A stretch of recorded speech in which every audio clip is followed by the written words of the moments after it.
Assalamualaikum Bang Ihsanuddin Nursi. Waalaikumsalam warahmatullahi wabarakatuh. Wah, Apa kabar? alhamdulillah sehat semuanya. Alhamdulillah. Insya Sudah Allah. olahraga pagi-pagi ini li tangkung atau apa pagi ini olahraganya? Ya, nampaknya kesehatan ini menjadi sebuah ikhtiar mengejar takdir sehat ya. Takdir ini harus dikejar, Bang. Tapi yang sekarang masalah ini banyak hutang yang dikejar, baik pemerintah maupun para masyarakat, bahkan badan usaha milik negara pun uring-uringkan akibat hutang dan produktivitas yang jomplang. Sehingga Pak Jokowi bilang kalau sakit di apa tuh Suntik mati. katanya. Oh, kalau suntik mati, kalau nggak salah hampir berapa persen, 70% tak pada sakit semua ya. Ini gimana? Rakyat sakit, BUMN sakit, ini negeri para penyakit. Atau Bang Ihsanuddin Nursi bisa lihatlah bagaimana jawabnya. Tapi kan ada berita nih, Jokowi teken PP BUMN kena corona bakal disuntik PMN 25 triliun. Satu lagi Jokowi heran, BUMN sakit kok dapat suntikan modal negara. Ini berita dari orang yang sama, hanya waktunya saja yang beda. Silakan Bang Ihsanuddin Nursi membahas masalah yang satu ini. Ya, saya sejak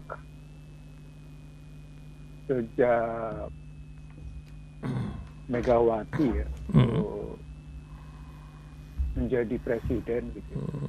Waktu itu merek BUMN-nya Laksamana Soekardi, yang kemudian melahirkan undang-undang BUMN. Gitu.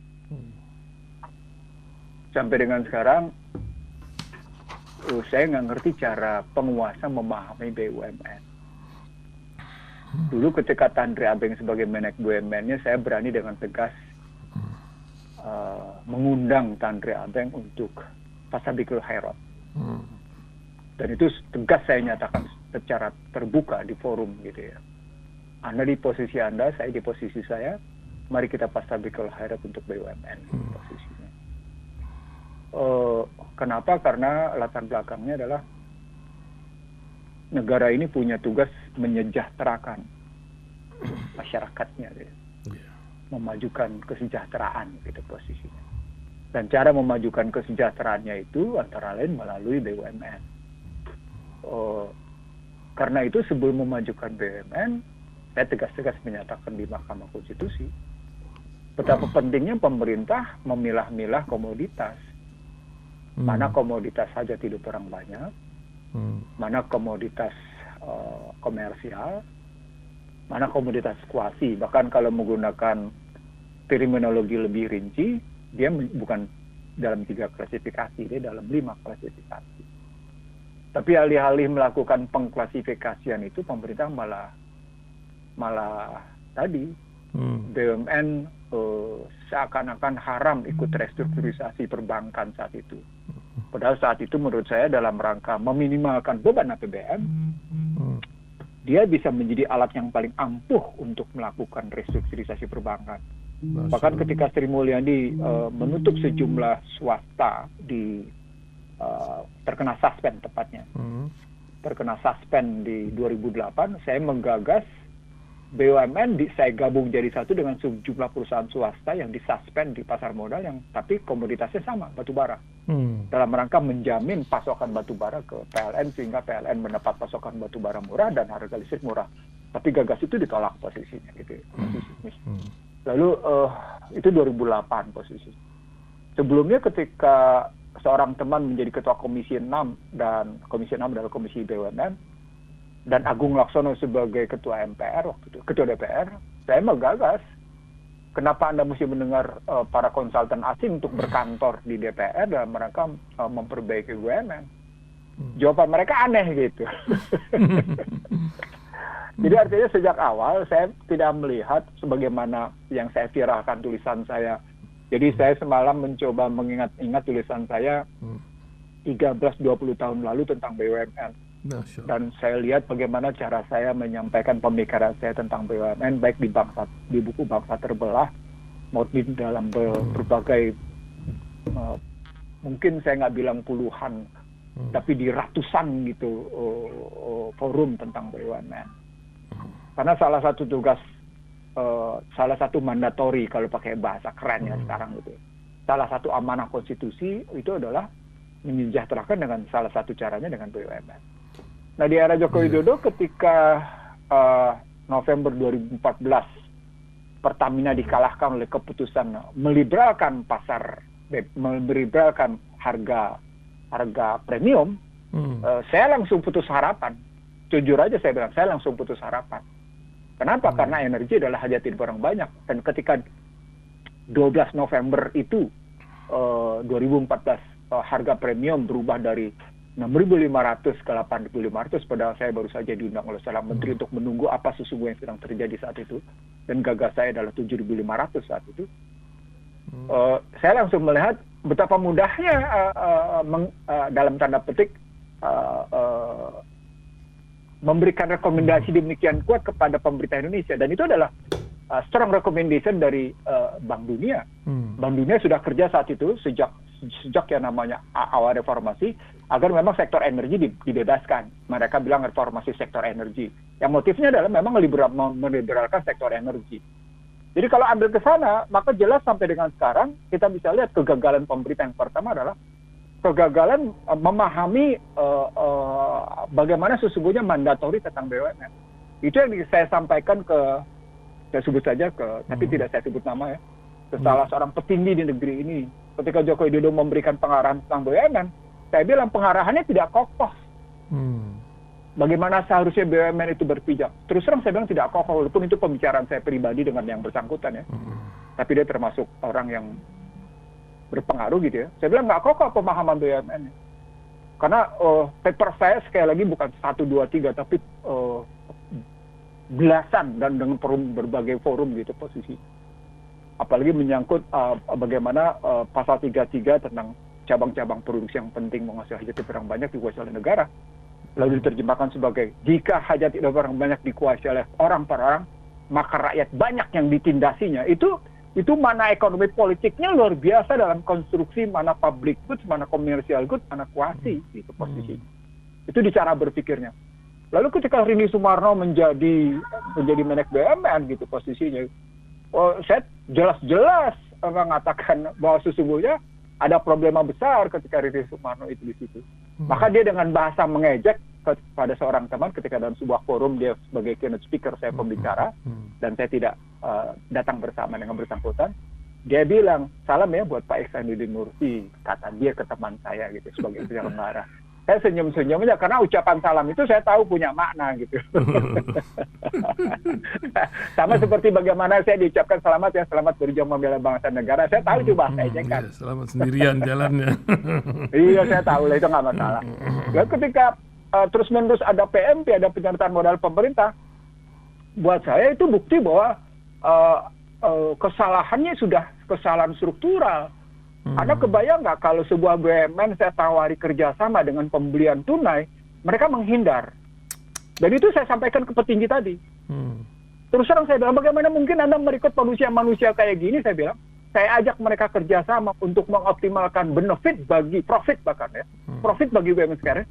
Tapi si direksinya menghindar. Dan itu sudah berjalan 3 bulan, bahkan ketika kami datang kepada mereka, bukan saya yang datang, anak buah tentu kalau saya yang datang mereka takut dong, nggak mau tuh. Mereka nggak tahu kalau saya di belakang itu adalah saya gitu posisinya. Datang dengan konsep beli putus dan konsep perjanjian, dan saya jamin bahwa pembelian itu tunai. Jadi tidak cerita ada hutang. Nggak dia layani tuh.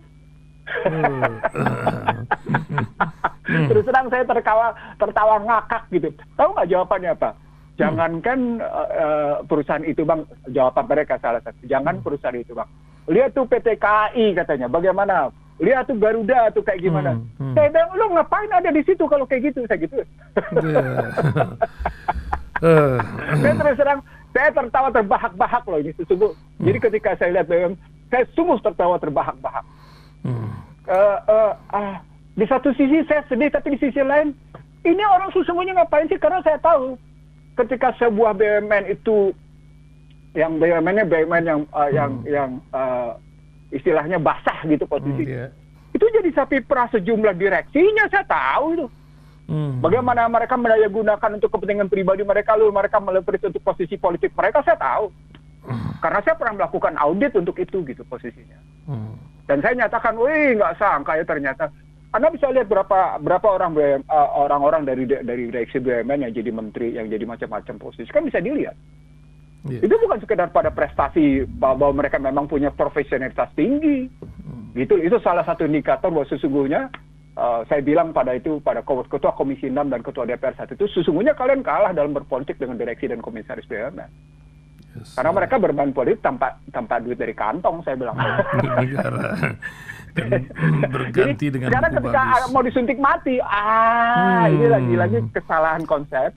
Ini Kesalahan konsepsi, kesalahan teori, kesalahan mandatori gitu. Nggak ngerti motif posisinya gimana. nanti Itu meletakkan kalau- Undang-Undang Dasar yang pasal 3 menegaskan bahwa cabang-cabang produksi yang penting bagi negara dan yang menguasai hajat hidup orang banyak dikuasai oleh negara. Gimana cara menguasai kalau disuntik-suntikin itu, Bang? Apa masih ada nih literasi konstitusional kita tentang ini? Allah alam. Kalau saya terus terang saya semalam saya viralkan gitu ya, karena terus terang saya punya di satu sisi saya tertawa geli gitu, tapi di sisi lain saya punya kesedihan mendalam gitu melihatnya gitu ya. Jadi saya viralkan terpaksa tulisannya 20-13. Ada teman nanya, lagi ngapain Bang? Gue lagi viral tulisan gue 13-20 tahun lalu tentang BUMN. Karena ada rasa gila dalam hati begini, gue udah mikir sekian puluh tahun lo baru sadar kalau kondisinya itu sekarang gitu. Kan jauh banget ketinggalan begitu. Pada saat yang sama saya lihat bagaimana Cina berhasil dengan pertarungannya melawan corporate capitalism. Jadi pakai terminologi si para rakus itu bilang ini corporate capitalism melawan state capitalism gitu. Yang disebutkan corporate capitalism itu kapitalisme korporasi, yang disebut dengan state capitalism ada korporasi BUMN posisinya. Itu terjadi dan itu mereka rumuskan ketika namanya Amerika kalah perang dagang melawan Cina. Coba kebayang nggak? Itu saya angkat dalam terminologi ceramah saya di mana-mana gitu posisinya. Artinya sesungguhnya BUMN itu kalau dikelola dengan baik dan dalam posisi titah negara yang benar dan keteladanan yang benar dari para politisi dan para pemimpin negara, maka BUMN itu ibarat sebuah kendaraan perang dengan amunisinya yang luar biasa sesungguhnya. Anda bisa lihat bagaimana Malaysia. Hebat mereka. Kalau bicara tentang BUMN, Anda bisa lihat Singapura. Singapura hebat memainkan posisi BUMN, luar biasa posisinya. Bahkan dia bisa dalam tanda petik menjarah Indonesia itu dengan BUMN. Maka dia menjadi pemberi pinjaman terbesar bagi Indonesia Singapura karena permainan BUMN-nya. Bagaimana dia menguasai hajat hidup orang banyak Indonesia dan sehingga pasar kita dianggap sebagai pasar dia. Itu dahsyat itu. Kebun luar sawit biasa. kita itu semua ya. Ekspansi pasar yang luar biasa itu. Kita nggak bisa melakukan ekspansi itu dan negara lain menolak ekspansi pasar BUMN. Coba kebayang nggak? Pertanyaan besarnya menjadi kita ini siapa ya? Kita yang bodoh atau mereka yang begitu cerdas gitu? Atau sebaliknya, kita yang tidak berdaya dan mereka demikian berdaya kan? Masa sih orang Indonesia, saya jadi begitu bersemangat ya ngomong. Saya heran gitu lah. Heran banget gitu posisinya. Banyak orang memang yang heran. Memang negeri ini negeri heran karena iya, betul. Negeri yang sedemikian masifnya bocoran tapi kok masih kuat karena alamnya. Tak gimana. Nah, yang jadi masalah sekarang Bang, kemarin Pak Jokowi sebelum cerita BUMN, cerita masalah pinjol. Kenapa? Orang Indonesia ini kan Bang umumnya itu paternalistik, mengikuti contohnya akhlak orang lain ya. Pinjol ini nggak tanggung-tanggung Bang, 260 triliun potensi pinjol itu online. Nah, ini menyebabkan masyarakat banyak yang nggak bisa tidur, tambah lagi penyakit darah tinggi dan lain-lain, ribut keluarga, perceraian dan lain-lain. Nah, ini baru diberantas. Tapi kan pemerintah sangat kuat harusnya ya. Apa yang terjadi dari fenomena ini? Dan apakah benar sudah ada banyak kemiskinan ekstrim yang luar biasa atau bagaimana? Silakan Bang. Oke. Ingat kasus kartu kredit? Nah, betul. Yang digerebek, dipentung orangnya sampai mati ya. Mati. Ya. Itu bukti bahwa sesungguhnya perilaku pemerintah yang membudayakan, yang doyan minjem, ulang ya, perilaku pemerintah yang doyan minjem itu menular ke masyarakat. Nepak kata orang Betawi bilang. Nah, bener dong. Nepak dia. Dan apalagi kemudian terjadi pembenaran atas pinjaman itu gitu posisi. Itu nular dia posisinya. Katanya orang yang minjam orang yang dipercaya gitu katanya gitu. Iya betul, itu dengan bahasa kayak gitu. Dan saya ingat betul bagaimana kaum teknokrat dari universitas-universitas ternama di negeri ini gitu ya, saya nggak usah sebut nama universitas di mana, itu bangga.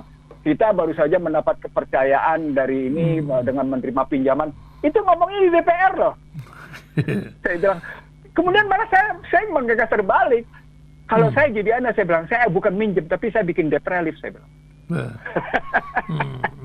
Kaget itu si profesor tadi yang kemudian jadi si doktor lulusan luar negeri yang jadi menteri keuangan itu, saya gituin kaget ya.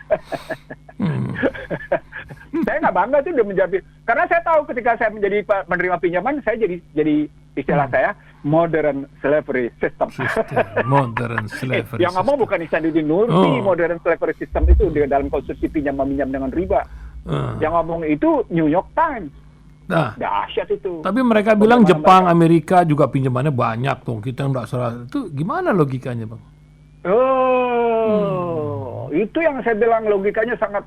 Mereka nggak nyampe itu logikanya. Nah, itu. Ada 5 indikator untuk tidak bisa dibedakan antara posisi pinjaman Indonesia dengan posisi pinjaman Jepang dan posisi pinjaman Amerika sendiri. Saya ngomong di sebuah radio swasta beberapa minggu lalu ketika menyangkut soal government shutdown-nya Biden di bawah Janet Yellen ya posisi.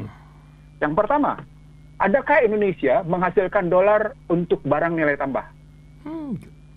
Nggak ada ya? Nggak ada. Satu, nggak ada ya? Itu tergantung. Nggak punya, karena yang kita ekspor yang menghasilkan dolar itu barang mentah. Sehingga kita tidak punya nilai tambah. Jadi economic value added namanya. Ekonomi bernilai tambah yang menghasilkan dolar kita nggak punya. Satu. Ya. Satu.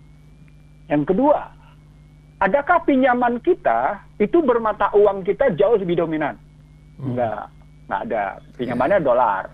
Yang ketiga, siapa sesungguhnya pemilik pinjaman jangka pendek itu? Jawabannya asing, karena Sri Mulyani sendiri bilang saya kepingin sesungguhnya surat-surat utang pemerintah dikuasai oleh domestik. Kayak Jepang lah model, tapi tidak bisa. Iya, bukan non-residensial. Itu indikator berikutnya gitu. Diambil posisinya.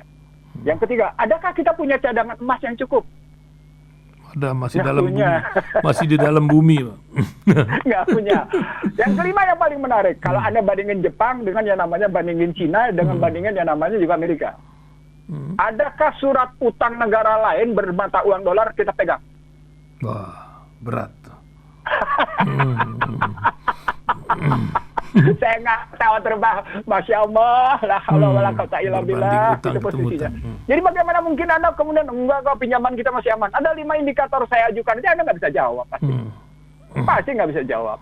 Dan itu pernah saya ajukan pertanyaan itu ke para petinggi negeri ini, makanya saya mengajukan konsep debt relief. Debt relief itu apa tuh jelasnya? Konsep debt relief itu atau kemudian restrukturisasi hutang itu ketika saya ajukan pada tahun 98. Oh iya. Berani bicara untuk mengemis pada IMF itu dengan konsep itu sesungguhnya gitu. Tidak punya mental untuk ke sana karena integritasnya mungkin lain kisah. Gini loh, kita tuh boleh minjem, tapi jangan sampai dia ngejerat dan menjebak. Kita boleh minjem. Satu yang kedua, selain tidak menjerat penjebak, tidak boleh berbasis riba.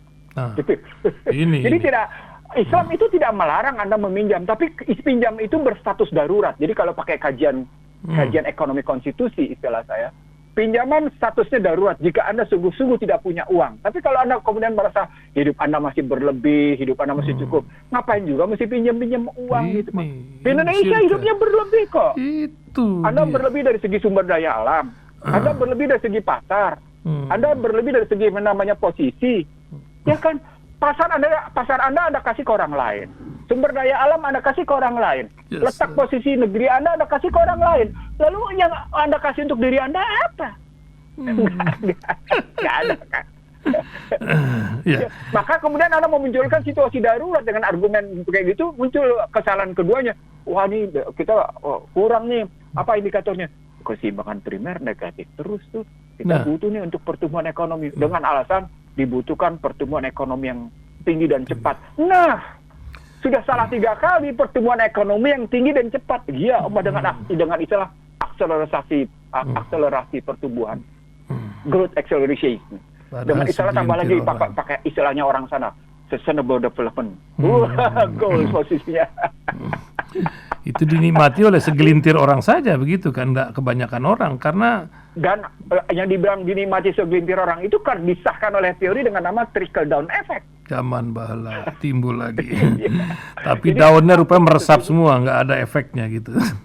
Iyalah, makanya ketika masuk ke istilahnya, masuk ketemu dengan konsep kemiskinan, saya nggak tahu juga tuh. Ini Pak Wapres kata, aneh di Kerawang, di NTT apa, tapi kembali lagi ke data, katanya datanya ini, nah kata ketemu kemiskinan pertama yang dikomentarin datanya dulu, tapi kenyataannya demikian kalau Anda mau jalan-jalan ke berbagai daerah. Ya. Titip salam buat Kiai Haji Ma'ruf Amin, Wakil Presiden Republik Indonesia. Dulu di bawah Wakil Presiden Budiono, itu ada tim penanggulangan percepatan penanggulangan kemiskinan. Yeah. Itu dalam rangka menyelaraskan data dari berbagai pihak. Pertanyaannya adalah, titip salamnya adalah, data itu ada apa enggak? Nah, ini. ini urusan kita nih masih data saja ya. Jadi jangan ngomong dulu soal Cianjur, soal Kerawang, soal Bandung, soal Indramayu, lalu soal NTT, soal Poso, Palu yang kemiskinannya ekstrim. Nggak ada istilah ekstrim kalau pakai akademik, adanya istilah kemiskinan absolut sama kemiskinan relatif gitu. Itu dia. Sama kemiskinan kultural dan struktural. Belum lagi kemiskinan hati, itu yang lebih parah lagi. Karena saya bilang kemiskinan harga diri. Kan sudah ada tuh data 5 orang 1 orang potensi sakit jiwa itu. Nah, tadi pinjol tadi dalam studi development goals itu sesungguhnya mental disorder, seperti saya bilang waktu berapa lama dengan Ihsan Talib waktu kita ngejelasin tentang korelasi 4 negara mengidap mental disorder karena latar belakang kesulitan keuangan kan. Jadilah kemudian pinjol berpotensi 260 triliun, jadilah ribuan pinjol yang ditutup-tutupi. Itu kan artinya ada sejumlah pihak ya, bukan sejumlah pihak ya. Banyak kalangan sadar bahwa sesungguhnya banyak orang mengatasi kebutuhan hidup dengan modal berutang. Jadi sesungguhnya kita sudah mencontoh Amerika menjadi bangsa berutang. Rakyatnya rakyat yang suka berutang gitu loh. Nah, bagaimana kemudian kita dekat dengan berkah dan rahmat Allah kalau utangnya utang riba? Wah, jauh sudah. Sebenarnya Bung Hatta sudah bilang masalah koperasi, tapi koperasi juga menjadi masalah di negeri ini. Bahkan Menteri Koperasi itu tanda kutip ya, macam orang buangan gitu. Ini taruh di Menteri Koperasi, bukan yang membanggakan. Gimana Bang, ini koperasi ini apakah bisa ada jadi kesalahan konsep? Itu. Kesalahan konsepnya sejak Soeharto hingga sekarang. Sejak Soeharto, ketika Soeharto mendirikan Induk Koperasi Unit Desa, dia bikin koperasi Bayangkara, dia bikin koperasi Angkatan Laut, dia koperasi Angkatan Darat, dia bikin Induk Koperasi Angkatan Udara. Hanya dalam rangka menyaingi Induk Koperasi Unit Desa, dalam rangka pengambilan. Itu kan soal pengambilan suara gitu. Itu adalah kesalahan. Jadi orientasinya ke suara lagi. Jadi koperasi bancakan makanya gitu. Supaya orang desa tidak unggul, dibikinlah koperasi Angkatan Laut, Angkatan Udara, Angkatan Darat, Angkatan Bayangkara. Itu kesalahan awalnya konsepnya begitu. Dengan bahasa lain, koperasi menjadi sarana politik berkali-kali. Niatannya salah ya, nawaitunya salah begitu. Jadi mereka tidak pahami yang disebut dengan cabang-cabang produksi yang kemudian tadi dipisahkan antara badan-badan usaha swasta, badan usaha koperasi sama badan usaha korporasi. Gitu. Itu yang mestinya ditegaskan gitu. Itu daerah Soeharto. Di era SBY pernah muncul undang-undang koperasi yang juga kemudian dibatalkan oleh Mahkamah Konstitusi. Nah, di era sekarang, saya sebenarnya pernah menyampaikan di era Joko Widodo ketika Gede Yuda siapa namanya, bukan Menteri Koperasi sekarang. Menteri Koperasi itu saya pernah menyampaikan. Waktu itu lawan bicara saya, Burhanuddin Abdullah, dalam rangka peluncuran bukunya Sri Edi Suasono, Profesor Dr. Sri Edi Suasono. Saya memahami koperasi itu dalam konstruksi sesungguhnya yang bukan cuma sekedar himpunan sosial gitu loh, bukan cuma sekedar berkumpulnya sejumlah orang untuk kepentingan ekonomi. Jadi kepentingan berhimpunnya sekelompok orang dalam rangka kepentingan ekonomi itu yang harus dibangun teorinya dulu gitu. Nah, ini tidak ada, maaf ya karena ini disertasi saya gitu. Jadi ketika saya membongkar perilaku serakah gitu ya, moral hazard itu, dalam perbankan, dalam industri keuangan, saya balik ke pasal 33 yang saya temukan itu tadi, bahwa pengertian koperasi sebagai sekelompok orang gitu ya, yang berkumpul dalam rangka menjalankan usaha gitu posisinya, sehingga dengan undang-undang cipta kerja sekarang 3 orang sudah bisa bikin koperasi, itu kan salah perspektif. Mereka tidak memahami bahwa dalam teori dasar koperasi adalah modal sosial, sinergi, akomodatif, equilibrium gitu ya, dengan modal finansial. Jadi tidak boleh pemilik modal finansial lebih tinggi suaranya dari pemilik modal sosial. Tidak boleh pemilik modal sosial lebih tinggi suaranya dari pemilik modal finansial, nggak boleh. Itu koperasi maunya gitu, maunya koperasi itu. Lalu kemudian ditentukan komoditasnya, disitulah hebat konsepnya Bung Hatta. Jadi Bung Hatta sesungguhnya bermaksud menjembatani antara produksi dengan konsumsi.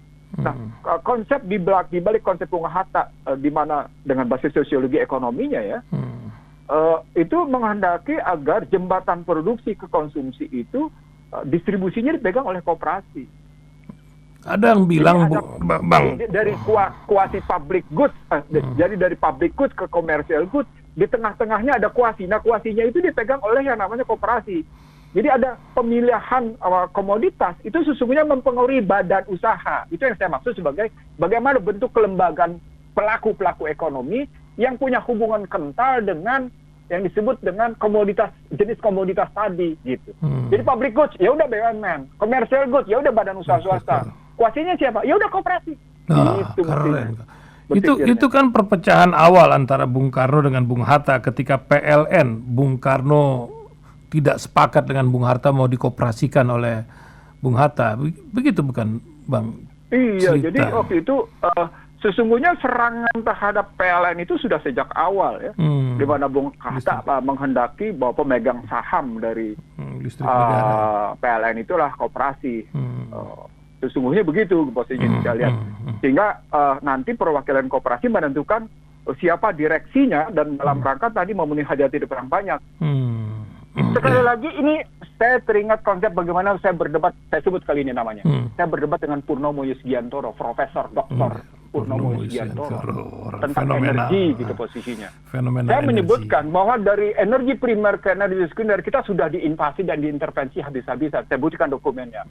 Nah, kalau kita mau menghendaki energi adalah hajat hidup orang banyak, maka mestinya kita strukturkan dari energi primer ke energi sekunder itu kita strukturkan kepemilikannya, bukan kemudian dipegang oleh segelintir orang, saya bilang. Kenapa? Karena Undang-Undang Dasar 45 tidak menghendaki hajat hidup orang banyak dipegang oleh segelintir orang. Karena rakyat banyak yang akan ditindakannya, itu dalam perdebatan saya di QTV. Saya ingat betul di tempat Sugeng Saryadi. Tapi lagi-lagi karena dia merasa ekonom energi pertama di Indonesia gitu ya posisinya, dia ekonom pertama. Di bidang energi. Purnomo Yusgiantoro itu. Panjang perjalanannya. Tapi jadi begitu gitu. Dan ketika kita mundur pada gagas Hatta atau kemudian kita lihat perdebatan kayak gitu tajamnya, sesungguhnya cara-cara berpikir Soekarno tidak konsisten dengan cara-cara berpikir sosialismenya dia gitu. Nah, gitu ngelihatnya. Nah, bagaimana yang kondisi sekarang di mana sesungguhnya ini perdebatan ramai saya di Mahkamah Konstitusi. Saya ingat betul gitu ya. Saya ngelawan pihak-pihak sana gitu. Posisi saya sebagai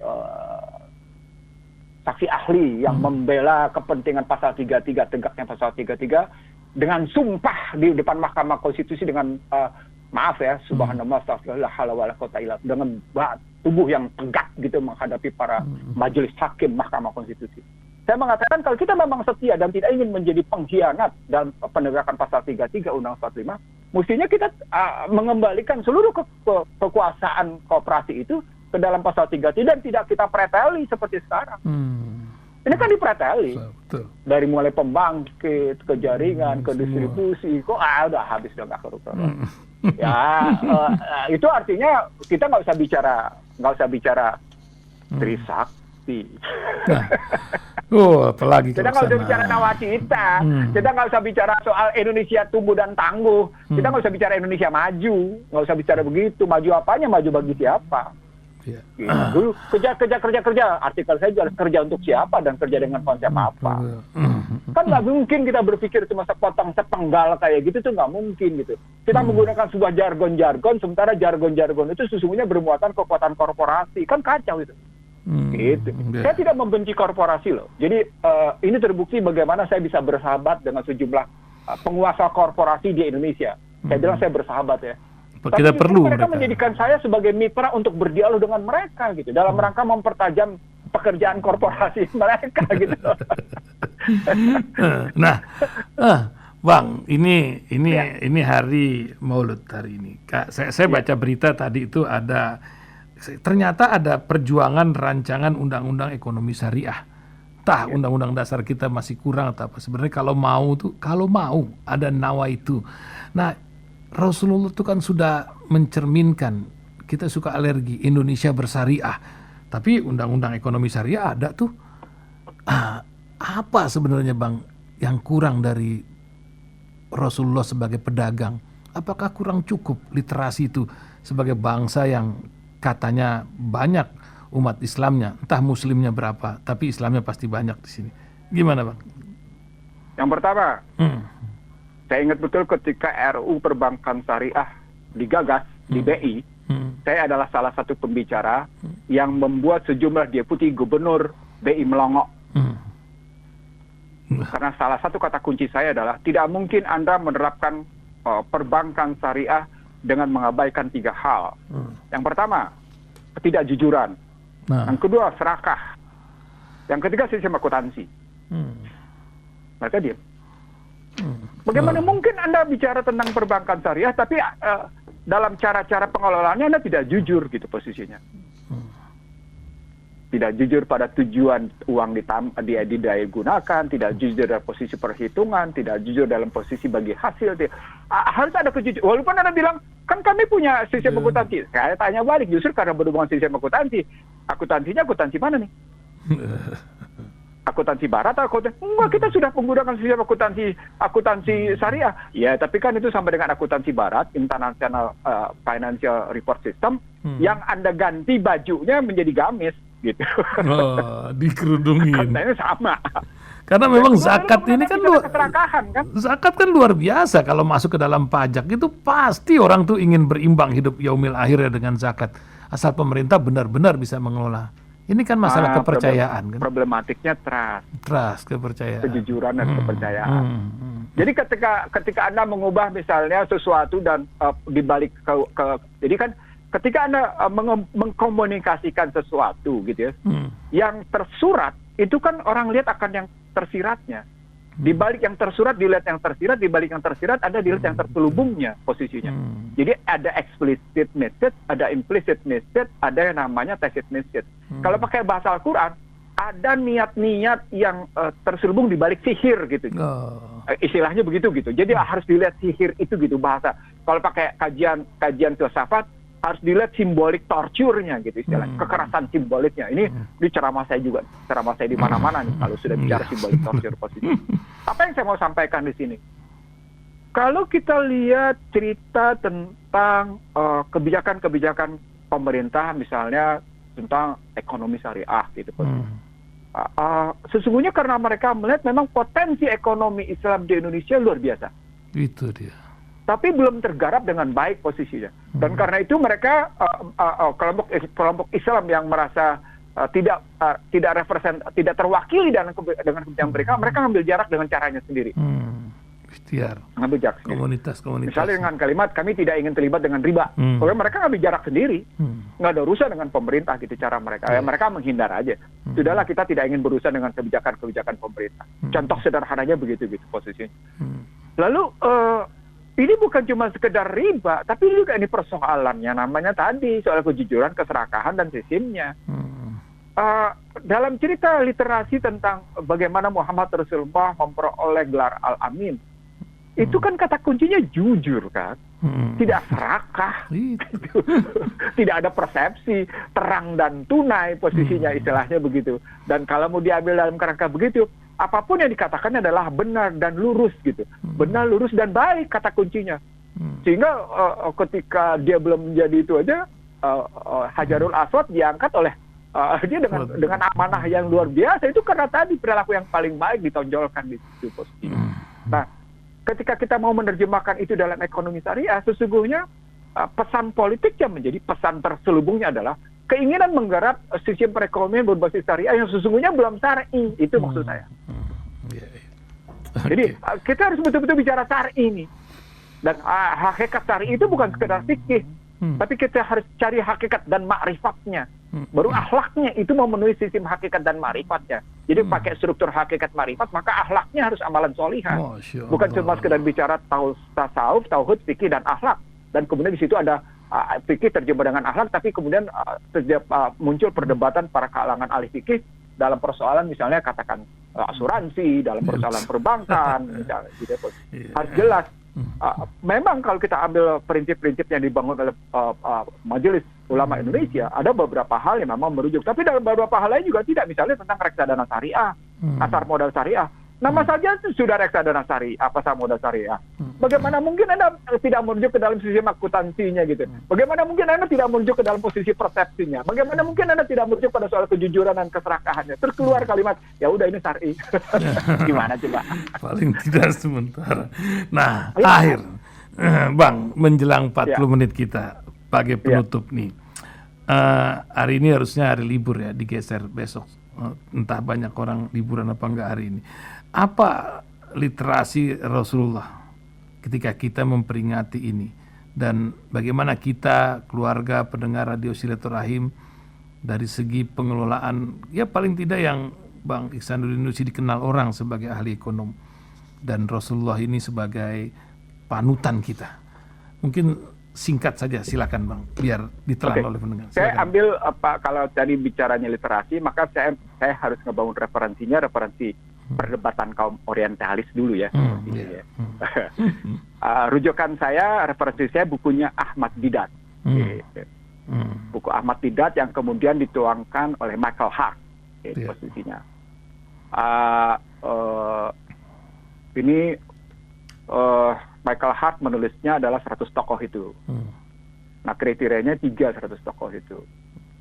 Dia melindungi para pengikutnya, dia melindungi, dia mencerdaskan dan menyejahterakan para pengikutnya, dan terakhir dia membangun keyakinan kepada para pengikutnya bahwa perjalanan ke depan adalah benar.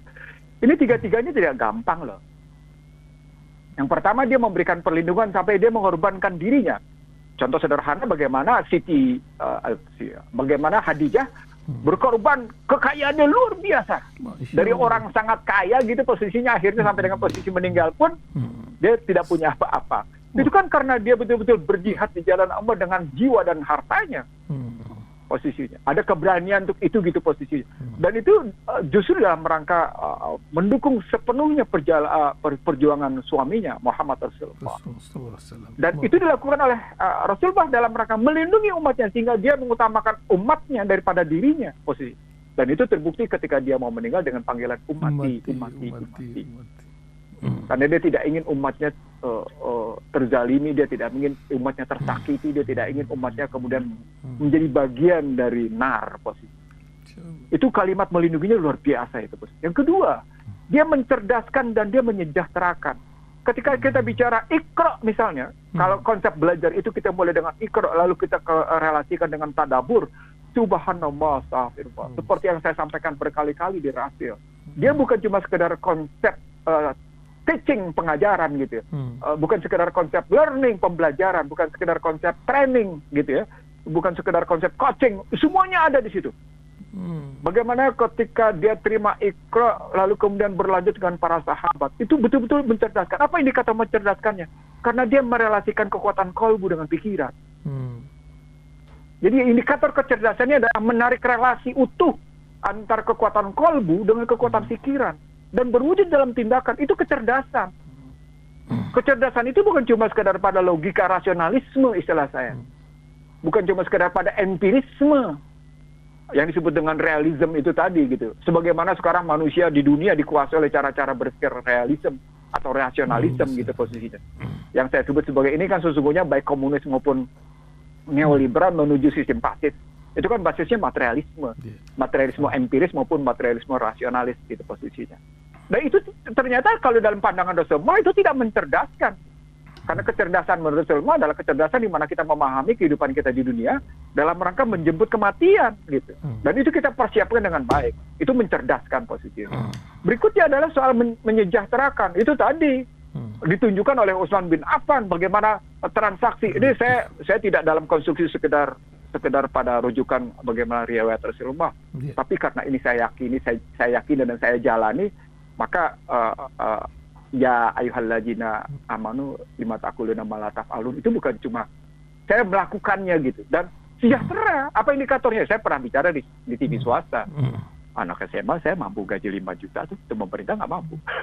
Itu misalnya kayak gitu-gitu. Artinya memang sistem kebijakan ekonomi yang berbasis keislaman itu kokoh luar biasa. Tetapi juga pada saat yang sama tantangannya kokoh luar biasa, karena manusia selalu dihinggapi penyakit apa? Serakah dan tidak jujur. Selalu dihinggapi penyakit itu. Jadi serangan keserakahan dan serangan ketidakjujuran itu, serangan itu datang per detik. Sama seperti bagaimana kita diminta untuk Robbi aujubika min hamajati sa'itin muslisim. Atau kuna Robbi auyadurun misal.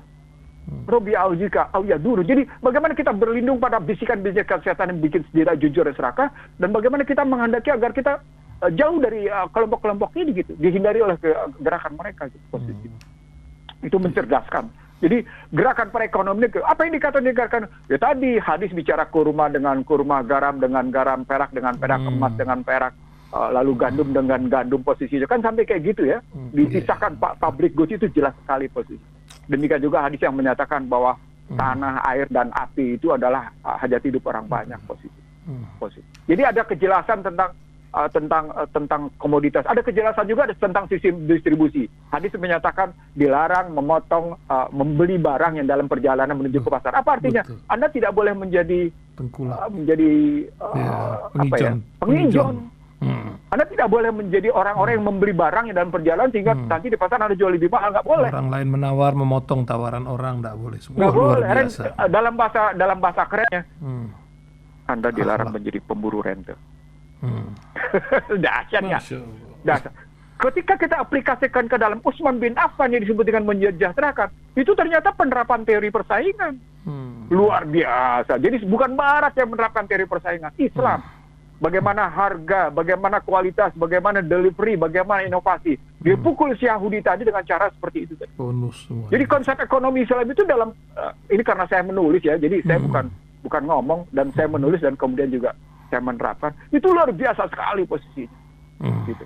Nah itu dalam konsep tentang mencerdaskan posisi, menyejahterakan. Lalu terakhir membangun keyakinan kepada pengikutnya bahwa perjalanan ke depan adalah benar. Ini yang luar biasa.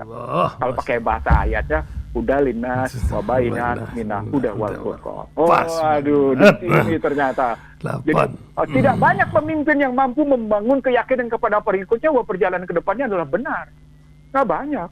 Tapi Muhammad dari pengikut yang 4 orang kemudian bisa membangun miliaran manusia, dan pengikut miliaran manusia itu sebagian besar bersedia berkorban untuk tegaknya ajaran itu, dan kalau dihina berani menghadapinya. Nah di sini kelihatan bahwa kaum orientalis itu atau kaum Yahudi itu selalu mendiskreditkan posisinya.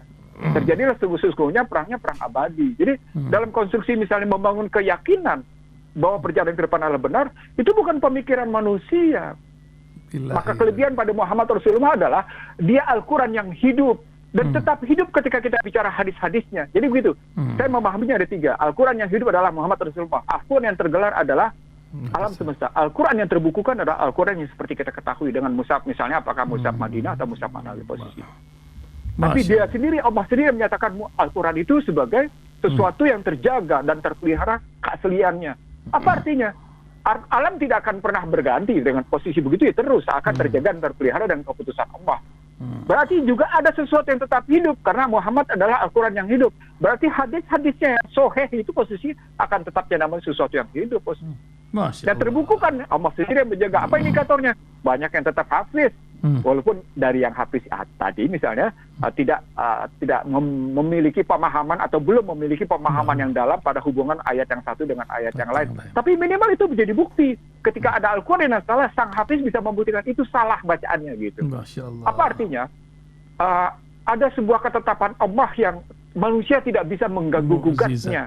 Dan itu terwujud pada Al-Quran sebagai terbuka, Al-Quran yang hidup pada Rasulullah, Al-Quran tergelar sebagaimana alam semesta. Lalu pertanyaan berikutnya, layakkah kita kemudian mencari petunjuk yang lain? Nah, jawabnya nanti, Bang. Nggak mungkin jadinya. 8:45, 46, 37 detik. Waktu pula yang menutup kita pagi hari ini. Silakan Bang ditutup pagi ini karena panjang ini kalau kita bincang. 2 jam nggak cukup ini. Nanti hari Minggu kita cari bincang khusus lah. Kalau Bang Ihsanuddin Nursi, ya kita cari waktunya. Silakan Bang, kita tutup. Menutup ya. Ya. Kehidupan ke depan ini makin berat. Sebagaimana hadis-hadis menyatakan bahwa nanti akan ditemukan seorang pemimpin yang berdosa tapi dipercaya gitu. Kehidupan ini makin berat karena orang makin cinta pada dunia gitu misalnya. Kehidupan ini makin berat karena sesuatu yang benar bisa dijungkir-balikan menjadi sesuatu yang salah dan salah dijungkir-balikan menjadi benar. Kehidupan ini makin berat karena hubungan persaudaraan berbasis keagamaan justru ditentang, tapi hubungan berbasis yang namanya kematerialisme itu justru dijunjung tinggi posisinya. Nah dari sana dalam posisi 12 Rabiul Awal seperti sekarang ini, kita sesungguhnya tidak bisa tidak, memang harus menjawab ya ayyuhalladzina amanu shollu alaihi wasallimu taslima. Jadi kita diminta untuk tetap Allahumma sholli ala Muhammad wa ali Muhammad itu muncul dalam sebuah keikhlasan dari qalbu dan dari pikiran. Karena pada saat kita mengucapkan Allahumma sholli wa sallim wa barik alaihi itu, jantung kita, satu noktah yang ada dalam jantung itu terhubungkan frekuensinya dengan Muhammad Rasulullah SAW. Dan mudah-mudahan kita sebagai pengikutnya mendapat syafaat di hari akhir. Amin, amin. Syukran. Salah menjadi tanggung jawab saya, Ihsan Tahir dan pendengar Radio pemirsa Radio TV, tapi benar karena kehendak Allah semata. Amin. Wabillahi taufiq wal hidayah. Assalamualaikum warahmatullahi wabarakatuh. Waalaikumsalam warahmatullahi wabarakatuh.